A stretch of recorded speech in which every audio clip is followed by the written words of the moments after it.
Alright, ladies and gentlemen, welcome back. I'm your host, Chris Crenshaw, and we are live from the 336 once again for episode 176 of the 815 Exchange. And well, y'all waiting on the Cowboys' downfall. You really didn't have to wait that long, honestly.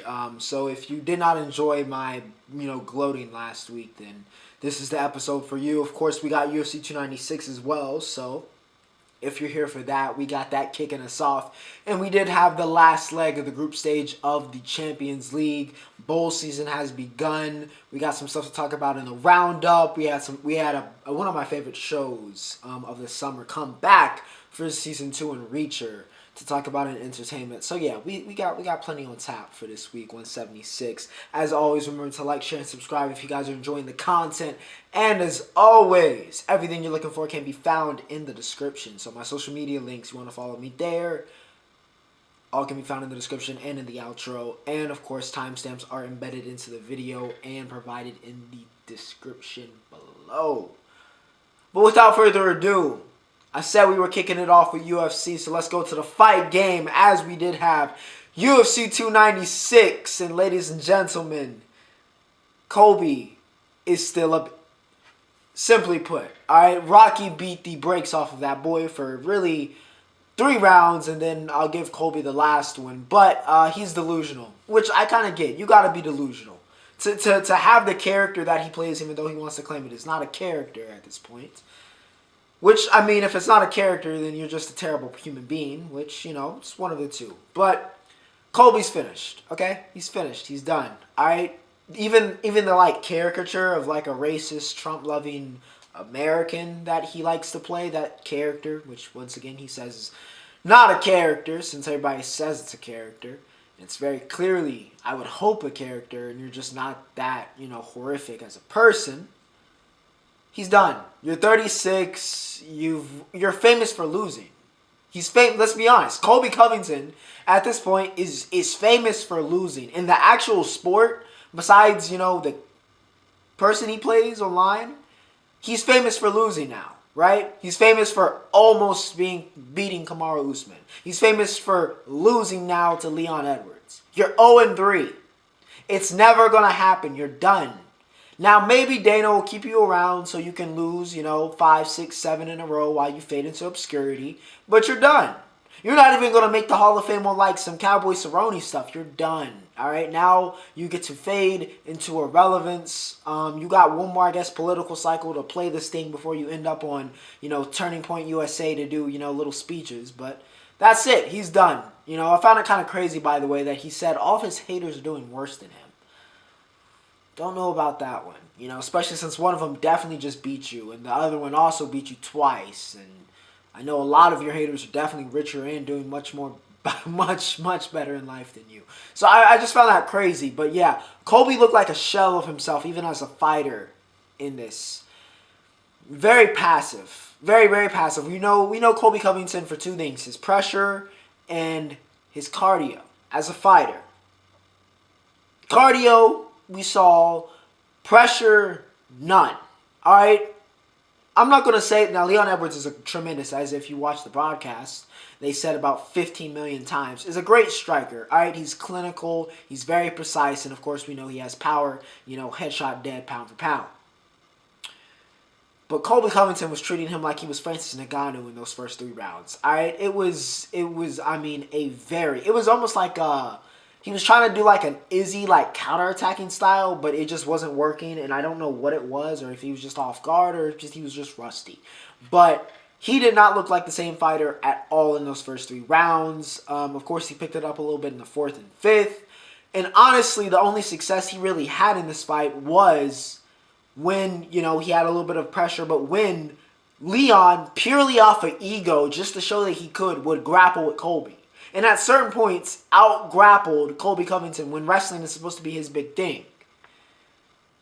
It was just, it was complete I mean, in complete and utter shutdown of another fighter, Leon completely justifies himself and cements himself as the welterweight king. Not that it really should have been a debate, whether he and Colby was the best welterweight in the world. I said I had Leon winning, especially after Colby taking that long break, and it looks like maybe Colby shouldn't have taken that long break because, yeah, that was just, belt to ass, as they say. All right, belt to ass. All right. Co-main event, the flyweights always deliver. All right, and Alexandre, Pantoja is a zombie.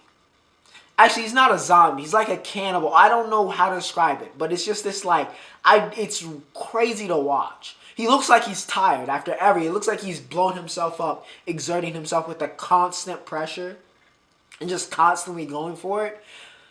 But he just keeps finding ways to win. He just keeps finding ways to win these rounds. All right, he gets a unanimous decision over Brandon Royval, who, despite all of his energy, has no takedown defense. Pantoja took advantage of that completely in this fight. And, yeah, dominated, cemented himself as king at 125. And, yeah, it's insane. He's like a zombie but just never stops. No matter what you hit him with, no matter how tired he is, he just keeps going and keeps finding ways to win. So yeah, shout out to Pantoja, king of the flyweights. Shagvat looks like he might be king of the welterweights though. So Leon, we got Bilal, and now we got Shagvat after Shagvat subs Wonderboy at the round 2 buzzer. Nearly got to round 3, but Wonderboy had nothing for him on the ground, and Shagvat is a monster, all right? 18 fights, 18 finishes. He is immune to decisions. He is a monster, okay? He is a monster. He is welterweight Islam, okay? He's different. Absolutely different, okay? He's the next one. The next one. He's the boogeyman in this division. We'll see what happens next. He wants a title fight. We'll see if Uncle Dana grants it to him, but either way, he's next up. He's the next one. This main card, very thrilling, by the way. Tony Ferguson. I'm once again, for how many straight cards with Tony Ferguson have we covered where I've said, please retire? 4, 5? I think I let him slide after the first 2 losses, but now, please. He was 26-3. Hall of Famer. El Cacoy. 7 fights later, and he's 26-10. Even David Goggins, putting him through Hell Week, couldn't bring, which obviously, I don't think anybody's really surprised, couldn't bring El Cacoy back, because he's gone. Tony Ferguson is done. He's finished. Please. I am begging. You are reaching BJ Penn, if you haven't already reached BJ Penn status of hurting your record and legacy with just, you don't have it anymore. Paddy Pimblett is okay, but he's not that great. He's hittable, and a prime Tony Ferguson probably finishes Paddy, but this Tony Ferguson got beat for 3 rounds. Had nothing. Beat on the ground, beat on the feet, beat everywhere. Tony does not have it anymore. All right, he's not slicing and dicing. No CSO, none of that. The mythos is dead. He's an unranked fighter with 7 straight losses. Retire. I don't want to say I don't want to cut him because he's a legend, but he has to go. And Tony, please don't pick up at BKFC because that will be a murder. All right, he will get brutally knocked out and further worsen his legacy, worse than he's damaged it already. All right, please retire Tony Ferguson. I am begging you on behalf of the mixed martial arts community. And to end off the main card, what we started off with, one of the KOs of the year, all right, the Orc, Josh Emmett. Just a bunch of killers at 155, okay? Just a bunch of killers. Bryce Mitchell, one of the up-and-coming prospects in the division, gets, brutally knocked out to the point he was seizing. I can count on my hand how many knockouts I've seen in-ring, out of the ring, where the man started seizing after he got knocked out. Crazy, all right? Just a crazy event. Crazy story. Beyond me, all right? Just a brutal right hand, overhand right hand lands. Bryce goes to sleep immediately. He was out for a while. Even when he got up, his legs were just jello. All right, I don't know how he walked out of the arena, sent him to the hospital. Apparently, he's doing okay, which you love to see. But Josh Emmett's power is different. I saw a lot of people saying he's lightweight Dan Henderson, and that's a pretty fair comp. But yeah, shout out to the Orc. A vicious KO of Bryce Mitchell here at UFC 296. Certainly knockout of the night and one of the knockouts of the year and the UFC's last event. How about that? And to end off the rest of the card with some of the undercard, which was also stacked. Miss Aldana, okay? That UD against Carol Rosa, by the way, banger. Certified banger. Alright? Certified banger in women's mixed martial arts. Probably one of the best 3-round women's mixed martial arts, fights of the year. Alright? Probably one of the best. Okay? In the last. Again, a lot of shot clock cheese. Word to Chris Move in this event. But yeah, Aldana UD's Rosa in a banger. Cody with a vicious KO. Good to see No Love get one back against Brian Keller. A very nice KO. Very similar, by the way, to the Josh Emmett KO. Except, of course, Keller did not end up seizing like Bryce Mitchell did. Lipsky tried to rip Casey O'Neill's arm off. This is the second straight fight. Of course, she ripped off, I forget whose leg. And here we put her, just put her into a pretzel and then try to rip her arm off. Lipsky is a savage war queen. Alright, the war queen. But yeah, UFC 296 was a great card. Very thrilling. Of course, not like UFC 295 in which we had just straight KOs, but we still had, plenty of storylines, plenty of great performances, and yeah, a lot of re-emerging in those welterweight and lightweight divisions. But yeah, UFC 296, fire. Colby's a bum. With that said, Champions League, UCL. I don't know why I looked over here, because I definitely put it down here, right? I definitely moved the graphic down here. It's the old tendencies. You know who else is stuck in their old tendencies? And I don't mean the 90s tendencies, but, the old tendencies of, 17, 18, 19, the recent old tendencies. Yeah, that's Manchester United, because even in their return to Europe football, they crashed out of Europe after the group stage in the Champions League. Bayern Munich takes care of them 1-0. This was a levels to this game. You know how in the UFC 296 card that I just talked about, we had levels to this fight, like that Leon versus Colby fight? This was a levels to this game. Alright? And it wasn't even like a blowout. It was just control. Tuchel's Bayern just had control of this match. Just had control. Never felt like they were unorganized when they needed, defensive, counters to whatever Man U was bringing attacking-wise. They had it. Kingsley Coman gets the goal in the 71st. They just had it. They had an answer for everything, Manchester United, and they never looked like they were flappable in this match. And so, yeah, Bayern, credit where credit's due. One of the best teams in Europe, I think one of the best teams in the world, probably behind Man City. Some would say the second best team in the world if, you don't put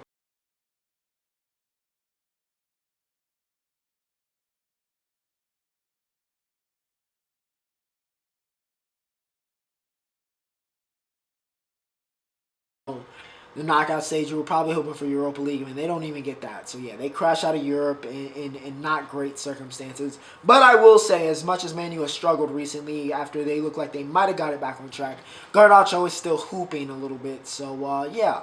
Oh, and shout out to Kobe Manayo. So, the kids are looking good, but everything else, not too great for Man U, especially with them dealing with injuries. So, yeah.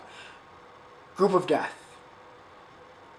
Which is really what this entire Champions League segment is about. Is about the group of death. Of course, Dortmund, Newcastle, AC Milan, and Paris Saint-Germain. It came down to the last day. Now, Dortmund was clear. They were playing PSG. They were clear, and then you had Newcastle versus Milan for all of the marbles. All right? Somebody's getting that last spot. Somebody's going to Europa League, and somebody's getting the hell out of Europe. Who was it going to be? Dortmund and PSG finish 1-1, which saves PSG kind of. All right, they were on the brink, especially after Adeyemi scored that 51st. Oof. The pressure was on. All right, the pressure was on. By the way, Sule with one of the great all-time goal line saves on Mbappe early in this game. So much that Mbappe had to applaud. All right, that was an insane save by Dortmund, and just kind of an epitome of them winning the group of death and what they did to win this group, okay? Because it was a bloodbath. But yes, and then Mbappe looked like he had won it. After, by the way, he was a creator. All right, like we talk about, him scoring goals, and the next element of his game is him as a playmaker. He was a playmaker in this game. The way he created opportunity after opportunity after opportunity. If PSG had better finishing around him, man, they could have won this game maybe 3-1, 2-1, 4-1, right? And he even scored an offside goal after, WZE, the phenom, the phenomenal 17-year-old Frenchman, because, of course, France is just printing great midfielders at this point. Warren Zaire-Emery scores the goal to tie it up, brings PSG back to life. Then Mbappe gets on the break, and you know how that goes. He finishes one-on-one every single time. Mbappe beats the goalie, and you thinking, okay, it's done. PSG's good. But it gets called back because he was just narrowly, literally the width of this, laptop in front of me. That's how far, or, how far away I am from the camera, which is not, maybe a foot. That's how far his torso, was offside. So it gets called back, and they just kind of hold on to get the 1 point to advance. And with that said, that left Newcastle and Milan. And Newcastle, Jordan scored in the 34th. So at a period of time, Newcastle was advancing to the knockout stage.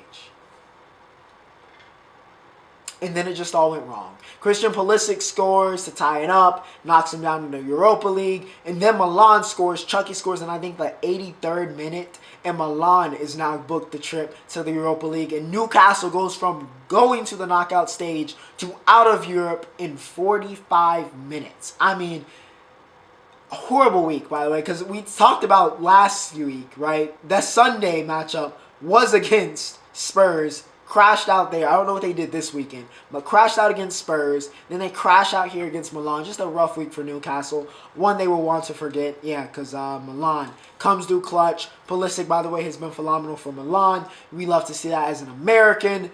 And yeah, great group of death. All right, living up to the hype. Dortmund makes it through. Probably didn't expect that. PSG makes it through. Probably did expect that. Milan gets Europa League, so love to see that. Still get to see, some of the talent, because that would have kind of sucked. No offense to Newcastle fans if, all the talent on Milan didn't get to, fight for something in Europe.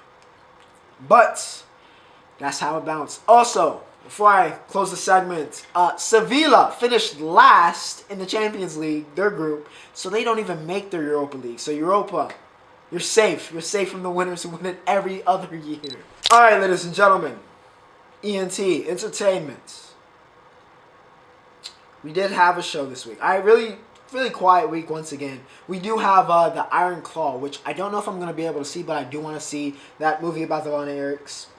Comes out this week, so maybe I give myself a little Christmas, present, depending on, work and, what I have going on this weekend, and I get to see that. But we did have one of my shows come back this week, and of course that's Reacher Season 2. Of course, they dropped all the episodes on Amazon Prime Video. I have not seen them all. I did watch episode 1. Like the premise of, his kind of old group in the army that he created. They're kind of getting hunted. I'm very interested to see where the story goes with that. And yeah, even though I miss Roscoe and, everybody from, season 1, it is kind of cool to see Reacher in this, new setting, learning more of the backstory. It's very interesting kind of how they're telling the story. You have this character, he's presented very strongly, but throughout the seasons, we kind of learn more and more about his backstory and how Reacher ended up the way that Reacher is. So, yeah, shout out to Alan Richardson. He's killing the part. Dude is jacked beyond belief. All right, by the way, he looks like an actual superhero. Of course, he played Hawk, I believe, yeah, in Titans, but dude is massive. All right, he needs to be on Men's Health so I can get the workout routine or whatever he's eating. Okay, because yeah, Richardson, massive. But yeah, Reacher Season 2 off to a good start. Whenever I finish it, we'll talk about it here. But yeah, I definitely give that a cosign. Definitely should go check that out. Go check out Season 1 if you haven't already. Amazon is not paying me for this, but if you want to, feel free to. Let me know. Sponsorships, we are here to advertise. Music-wise, I'm going to be honest, nothing really happened in the United States, alright? Besides Offset and Cardi are broken up, and now they're fighting online, and Cardi was calling him out, and Kanye. Oh yeah, Kanye and I guess Ty Dolla $ign were supposed to drop. But listen, We're not new to this. You're not new to this. You knew Kanye wasn't going to drop. I knew Kanye wasn't going to drop. And the whole rollout for Vultures right now is currently a disaster class. It is a disaster class even in marketing. Kanye's going to get attention regardless, so I'm not giving him any props for, the stuff that's going on right now. But, yeah, it's a mess. I watched the rant, too. And, no surprises there. But that was supposed to come out. Didn't come out as expected. And, of course, we had that whole IG Live situation on Jules' IG page. But overseas in Korea, we did have Xmas, Somi and Big Naughty. Solid Christmas song. Alright, they sound great together. And yeah, solid Christmas song. It's the best I can say about it. Naughty's got really good vocals. Somi sounded great. I almost preferred, which I went in thinking I was going to prefer Big Naughty's to Somi's parts. But I actually ended up rocking with Somi's parts, so they'll make more in that song. But yeah, solid song, not too bad. And yeah, that was pretty much the only thing that happened in music this week. It was really quiet. I think Cardi dropped a song, I think 2024. Sounded okay. Like, Cardi is, I have to be in the right element to, really rock with Cardi. I don't know if I can, and nothing against the people that do, of course, music is subjective, but I don't know if I can just, sometimes I don't know if I can listen to Cardi and Homicide and, Lonely and just all of them, on, a regular basis, just because I don't know if the musical content and quality is just always up to par on, a regular basis, besides outside of, a party or rage scenario. So, yeah, but sounded, he's trying different things, trying a different voice, so we'll see what happens. Cardi's dropping in 2024, which I know will be highly anticipated, and we'll talk about that here on the If It's an Exchange, but that was entertainment. The NFL. And what did I say? What did I say about the Chargers last week? What have I said about the Chargers multiple times? And by the way, I'm not even going to roll the tapes because I said it so many times, and if you've been around, you know. What did I say was going to happen to Brandon Staley? And by the way, funny enough, shout out to Jamal, in the group chat this week, watching a game, he had a screenshot of Staley walking, I think at halftime. And he was like, this is the face of a man that knows he's about to get fired, and that is exactly what happened. But honestly, if you're down, 42-0, that is not a typo. 42, my voice almost cracked just now, 42-0 against the Las Vegas Raiders in the year 2023. If you were down 42-0, you would know you're getting fired too. They let the Raiders put up 63 points. 63-21. The Raiders post the highest score since the Dolphins mutilated the Broncos when the Broncos sucked earlier in the season, before they, got it together. But my goodness. Just destroyed. Aiden O'Connell was back at Purdue for this game. He goes 248 and 4 touchdowns. Zeus got a touchdown. Shout out to the 704 legend, Zamir White. He had 69 yards and a touchdown. Devontae Adams was in bliss, 8-101 and a touchdown. Trey Tucker had 3 catches. 2 of them were touchdowns. Michael Mayer, Jacoby Myers, everybody was scoring. Everybody was getting in the box. Malcolm Collins had 2 sacks. It was free reign. Jack Jones, fresh off the practice squad or whenever the Raiders picked him up, gets a pick 6 in this game. Okay, just an obliteration. Now, no Jay Herbo, of course, as Jay Herbo got hurt last week for the Chargers. But Easton Stick had 257 and 3 touchdowns, and it didn't matter. He played okay. All right, won a great game. Okay, had 2 fumbles lost, 3 and 3, about mid, about what you would expect from Easton Stick. But even still, 63 points is crazy. All right, absolutely asinine for the Chargers to give up. With all of the talent on this team, now I know they're going through injuries, but that was a team that completely had given up on their coach. And what do you know it? Friday morning, Brandon Staley fired.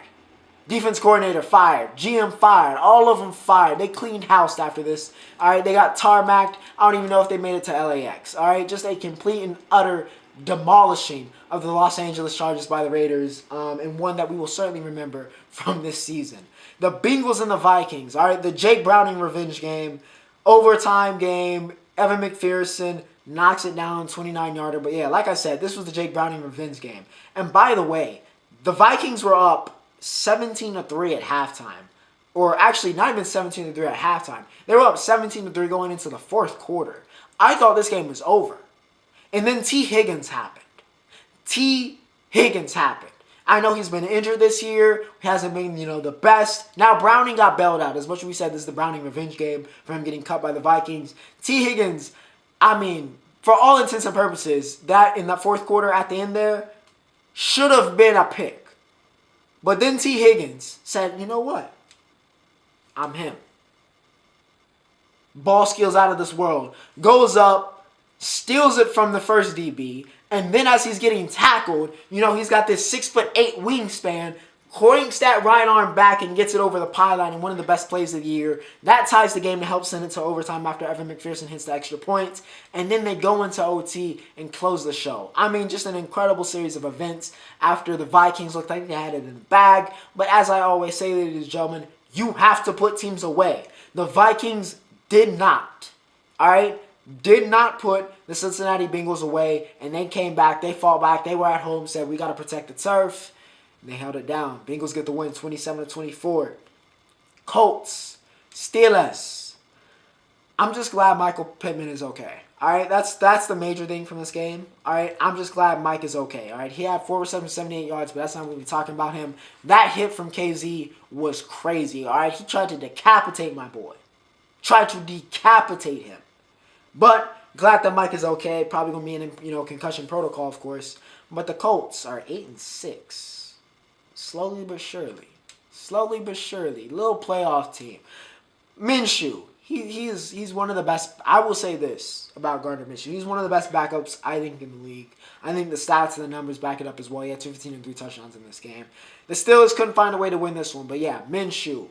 Solid. He's going to have these games where he's going to get it done for you. Of course, he's going to have those games where it's like, this shows why he's not like a consistent starter in the league. But he's also going to have those games where it's like, yo, he can do this. He can hold this down. So, yeah, great job, I think, picking them up. Really just help keep this Colts team afloat and keep the momentum going right now. But, yeah, doing a great job. Steelers can't find a way to win this one. All right. The Detroit Lions are back up to no good. All right, we took a little break from the action. They were, but they're back to business. All right, and the Denver Broncos, who were streaking.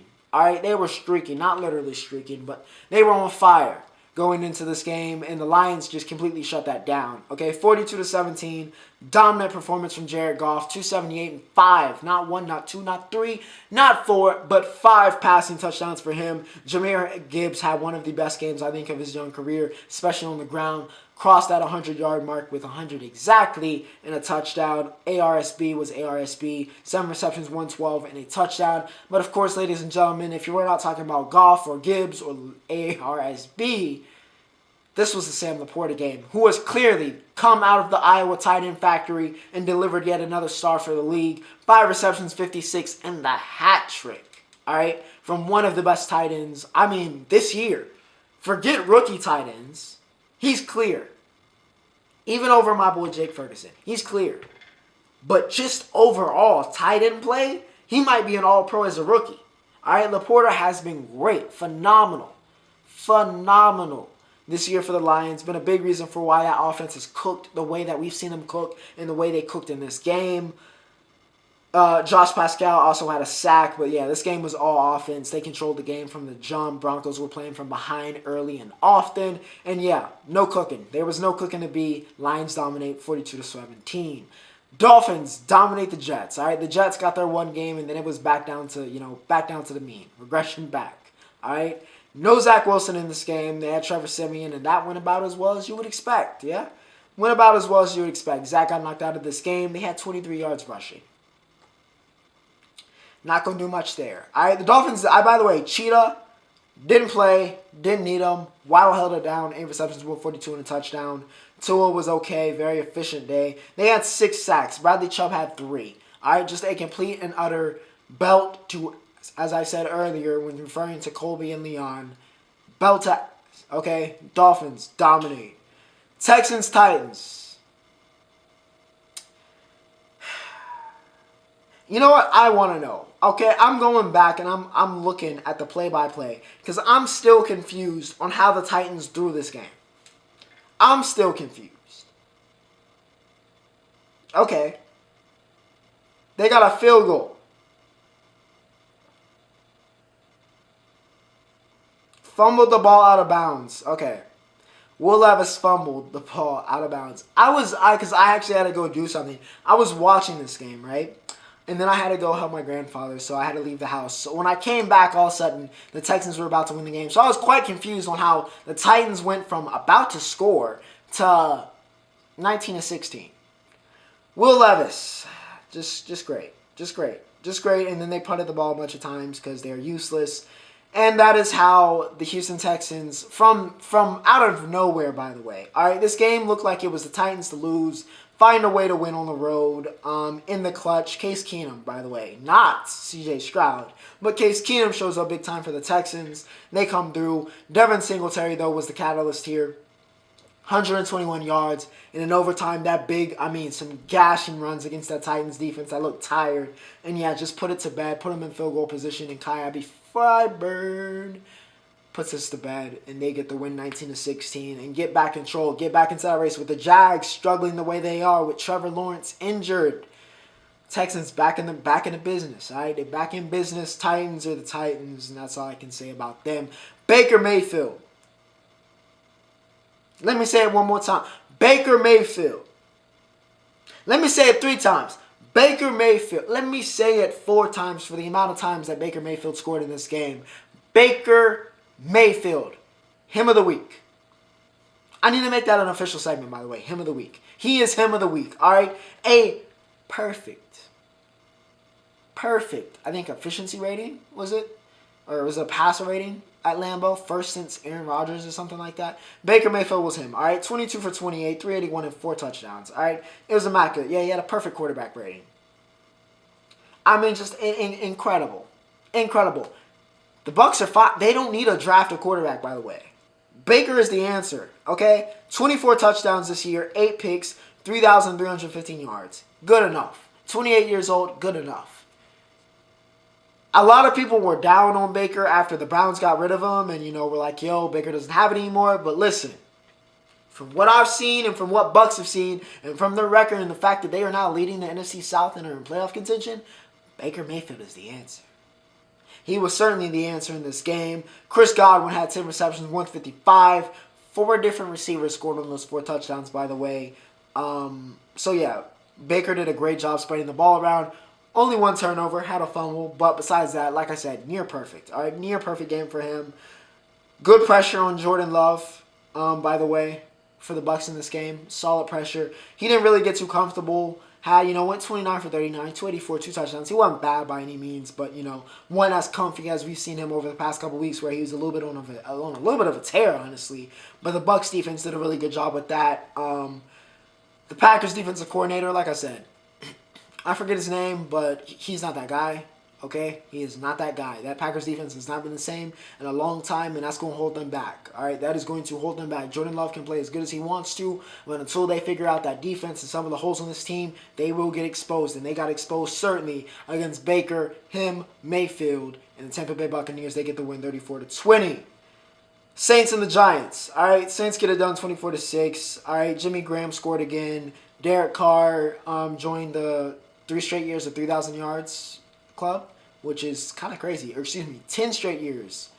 First 10 years of your career having 3,000 yards. Special group, by the way. Kind of crazy that he's in it, but consistency. I'll give Carr that. Consistency. Yeah, there was no Tommy DeVito magic, and the Saints get it done. That's all I really got to say about that.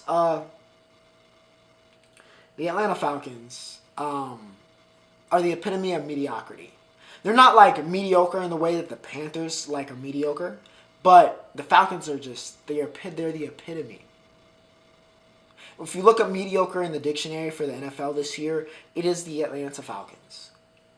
A team that cannot decide whether they want to find ways to win a game, even worse than the Steelers in this fashion, or they want to have some of the worst losses of the year. And this is one of the worst losses of the year. They lose to the Carolina Panthers in pouring rain, by the way, which I was driving back from. Pouring rain in Charlotte.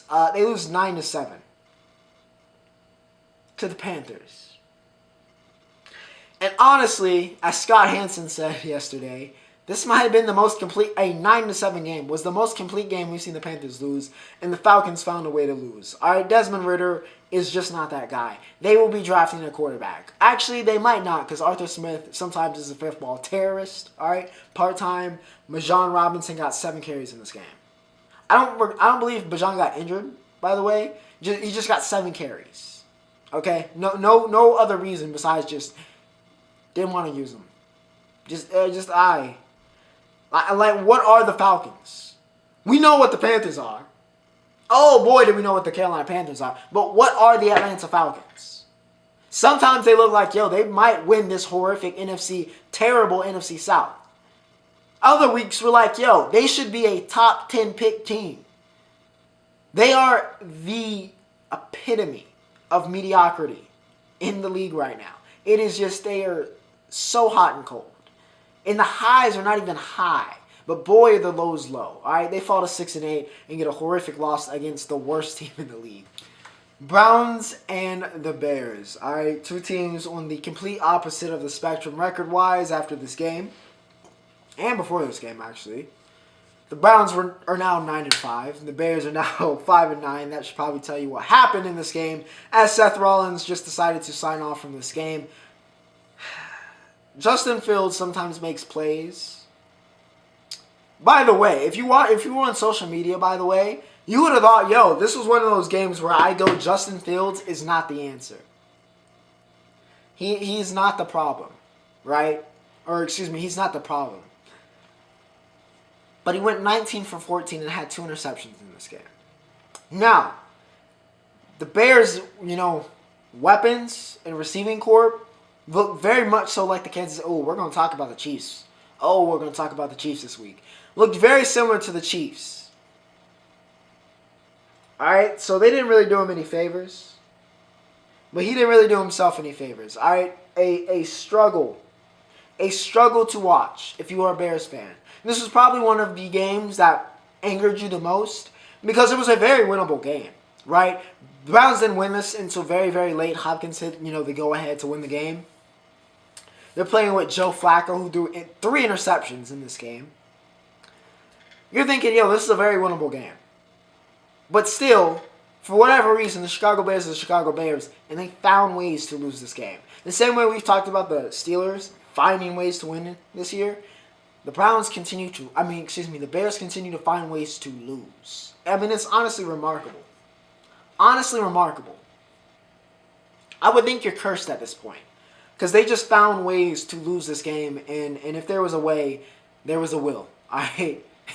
and the Bears found it. All right? They found it. Browns get it done 20-17. Bears are in purgatory. Okay? They're in purgatory. It's not fun, but you might get the number 1 overall pick. As long as the Panthers don't have to play the Falcons anymore, it might just happen. Kansas City, all right, they win 27-17 over the Patriots, and I've still never seen Patrick Mahomes as mad as I've seen him this past week. He looked like the vein was going to pop out of his head, all right, the past 2 weeks because of Kadarius Toney. Now, Rashee Rice, I put the bat signal in the sky, and he answered the call, okay? So I'll give credit where credit's due to the rookie, okay? 9 receptions, 91 yards, and a touchdown. He looked good. He might have a future. I don't even know if Kadarius Toney is making a CFL team at this point. I don't know if he's making an XFL team. He legitimately might be one of the worst receivers in the league. It is remarkable. On a week-to-week basis, how much he screws up. He can get separation. Joker can get separation. Don't ask him to catch the ball, though. The most important thing for a receiver, which is catching them, don't ask him to do that. Because he's going to get, not only is he going to drop it like he did this game, he's probably going to add another pick to Patrick Mahomes' total, which he also did once again this week. With, just a comedic, all right, Wile E. Coyote-esque drop. Defender was not even in position for the pick, but he bobbled it trying to catch it right into his hands. Pat loses his, just is livid. Livid on the sideline, and I don't blame him. All right, because I'm looking at my box score, and this says I had 2 touchdowns, 2 picks, and it was your fault. You making me look like I've been a bum this year when I would have probably been MVP again if y'all could catch. But like I said, the Chiefs are not a serious team. They're not a serious team. Even beating the Patriots, which everybody's beating the Patriots literally this year. They have the second worst record in the league. And you only beat them by 10. And you're supposed to be the Chiefs. They are not a serious team. Alright, this could have all been avoided if you picked up Jacoby Myers. Alright, a number 2 receiver in the offseason. You would have been fine. You'd have been bliss with the way this defense is playing. You'd have been Super Bowl favorites again. Alright? But they are still not a serious team as long as Kadarius Toney and the rest of that receiving corps, bar Rashee Rice, is employed. 49ers continue to demolish everybody. Brock Purdy is going to win MVP.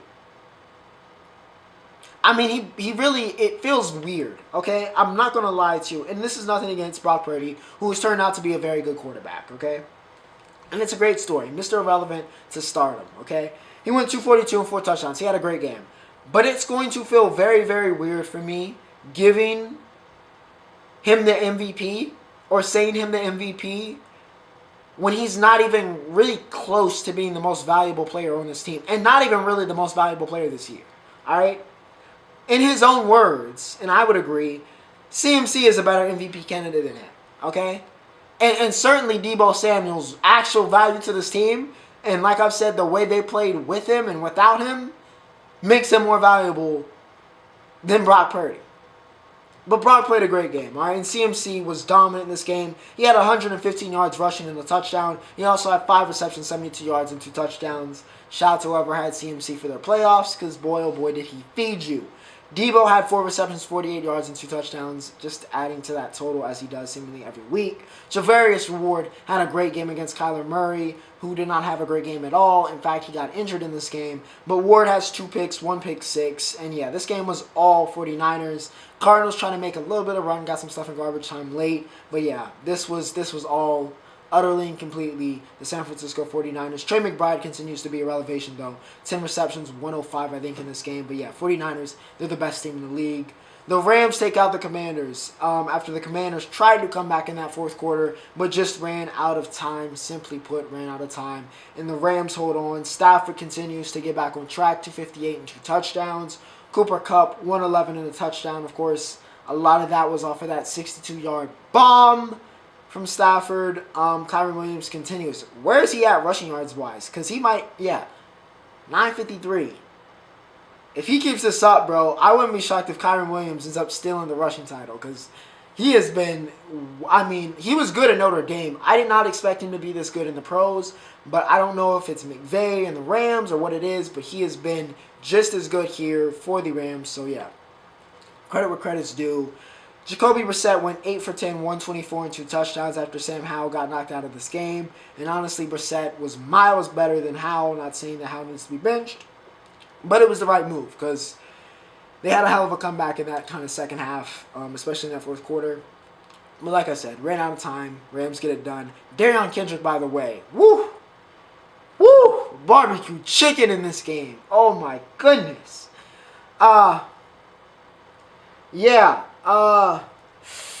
Man, okay, the Bills beat the Cowboys 31-10, and honestly, it was really 31-3, but we scored in garbage time because we left the starters in way too long. Alright, I got nothing. Alright, I'm going to be honest, I got nothing. The Bills completely dominated us. It's why I said I was just happy we took control of the NFC East again. Not that, we were winning the Super Bowl. Because we're not winning the Super Bowl. Alright, let's slow your roll and all of that. I know it was fun to imagine for a couple moments. But let's be realistic. We are the Dallas Cowboys. And we can't win on the road, apparently. Alright? Boy, we're world beaters. Best team in the league at home. But on the road? Oh, dear God. Oh, dear God. Don't ask us to play on the road. Don't do it. No. No. Because we're simply just not the same team. Bills just dominate. All right, they dominated this game defensively. Josh Allen pretty much did what he pleased. Every shot, it was worse than the tush push. All right, it was automatic. All right, Josh Allen QB sneak, 6'5". Not only would he get that yard that they needed, but it seemed like he was dragging one of our defenders 5 yards every single time. I'm amazed that he only had 24. Okay, because we only sacked him once. I'm amazed he only had 24 yards rushing. It felt like he had 100. It felt like he was prime Cam Newton. who, by the way, is cheersing because he said Dak was a bum earlier in the week. All right, and then Dak played like a bum after I called him an MVP. It was a rough week. All right, it was a rough week, but I did not pick us to win in the pool, so I play both sides, so I always come out on top, as they say. But yeah, we got back down, brought back down to earth. It's not the end of the world, but yeah, certainly a humbling experience for the Cowboys. Bills dominate. Ravens get the win, 23-7 on Sunday Night Football.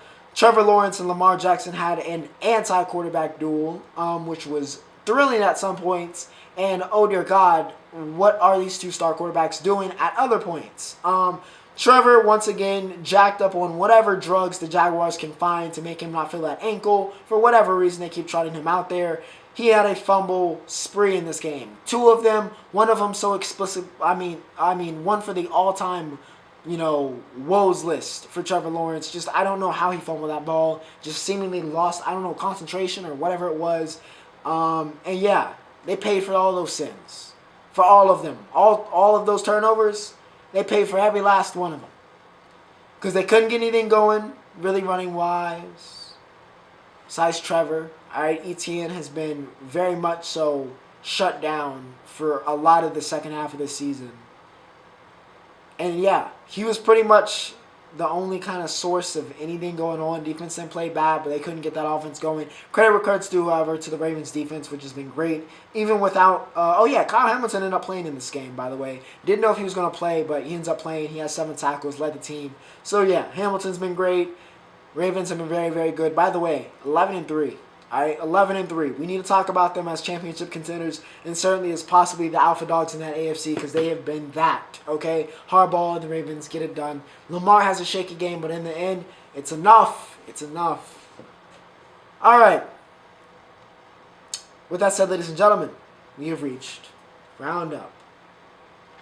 It was time for the PNC Classic, which is everybody in golf's favorite, father-son event, or father-daughter event, or daughter-son event, or daughter-daughter event. All right, player and kids.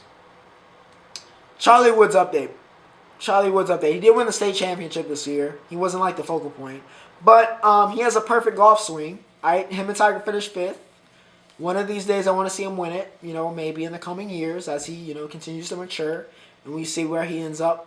Playing wise, but his golf swing looks good. He had some nice moments throughout. I feel like he's got I know a lot of people were like, when he's really started doing golf, the past couple of years, a lot of people were like, yo, is he Tiger .2? He almost looks like Rory in a lot of his, especially in that swing and just kind of the technique, which I think Tiger told him don't copy, obviously, with all the injury. We know all about Tiger's injury history, which was part of due with, how powerful and how much he put into that swing.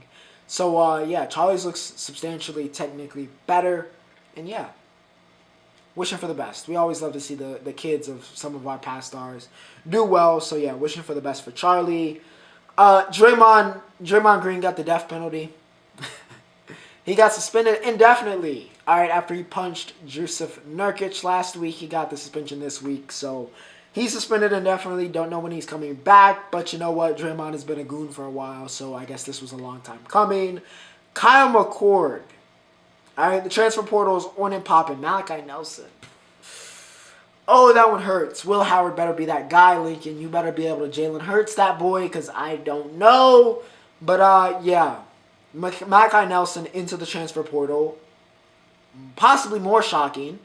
But apparently he had a falling out with Ryan Day, and there was a bunch of stuff about eligibility that came out. But Kyle McCord, after the year he had with Ohio State, says, I'm gone, and I'm going to Syracuse. Which was interesting, but maybe he thinks he's going to feast in the ACC. But yeah, McCord going to Syracuse. Dion is signing every single human being possible signing everybody to Colorado. All right, if you're watching this video, you might have been in the transfer portal and you just signed with the Colorado Buffaloes and Coach Prime. Because, the boy, he is getting after it. Another year, all right? They have been the most effective team at the transfer portal. They have mastered it, and they are once again doing it for another year. So, yeah, they've been cooking.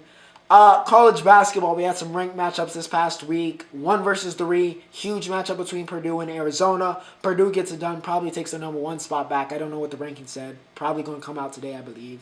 They'll probably take it back. Lawyer had 27, Braden Smith had 26, Edie had 22 and 9, and I think 5 as well. And yeah, the big 3 for the Purdue Boilermakers were cooking. All right, they had it going. Really good game versus Arizona. Could be a Final Four preview. But yeah, Edie Smith, Lawyer, when they're cooking, when those guards are shooting the way that they did against Arizona, especially against a team with such good guard depth that Arizona has, I mean, Purdue's going to be dangerous, all right? Because Edie's going to get his, but those guards are really going to be the X factor in determining how far this Purdue team goes. Caleb had 29. You had the good Caleb Love in this game. Still didn't matter. 29. Kashad Johnson had 24 and 8, but it wasn't enough. Purdue gets it done. And then, of course, we had UK versus Carolina, also known as the Duke Haters Ball. And Rob Dillingham led Kentucky with 17, but honestly, this was a team effort. Those young guards, they showed up. They came through clutch. They matured a little bit in this game, all right? They got it done. R.J. Davis really gave them a welcome to college basketball with that 27 bomb, but they played well as a team, and Kentucky got a really big win in what could really push the momentum and push that team to a new level, getting that win over Carolina. Armando Bacot, in his 5th year of basketball, has continued to get worse, 9-6. Aaron Bradshaw was a 5-star. I know, a really, really high-regarded recruit. But you're supposed to be Armando Bacot, all right? You should be, alongside Edie, the premier big in this sport. And you're not. You're just not. 9-6 is terrible. Horrific. Against a team that was struggling against bigs to begin this season the way Kentucky was. Unacceptable. Bacot, just not that guy. And, yeah, he's running out of time to get it together. And to finish us off, shout out to my volleyball girlies. Texas gets the win, back-to-back. They wins over Nebraska. Watched a little bit of that. Shout out to Asia O'Neal and Skinner and everybody else from that Texas team going back-to-back. Really, really great achievement. 3 championship appearances, and you got 2 of them in the past, 4 years, I believe? So, yeah. Credit where credit's due. Hook 'em horns. Nebraska, still a powerhouse. 92,000 people in that, stadium earlier this year. So yeah, shout out to women's volleyball. Game is growing. That game is growing. Not like I guess lax fat, but still growing very, very highly. So we love to see that. But yeah, hope you guys enjoyed. Next Monday is Christmas. So I'm trying to decide. We'll see how I decide. Because I don't know if I'm going to film, obviously, on Christmas. So we might get like a Sunday, maybe podcast, or maybe I bring on a guest. I haven't decided yet, but we'll see what happens. But yeah, next week is Christmas. So hope you're getting your last minute Christmas shopping in. I know I definitely will be because I haven't really asked for anything. And I actually now have stuff on my list because I've been too busy with everything else. But hope you guys have a great week. And yeah, like I said, holidays are here. Football ramping up towards the playoffs. Of course, bowl games have kicked off. So we'll talk about that maybe next week. But for now, Ocho signing off.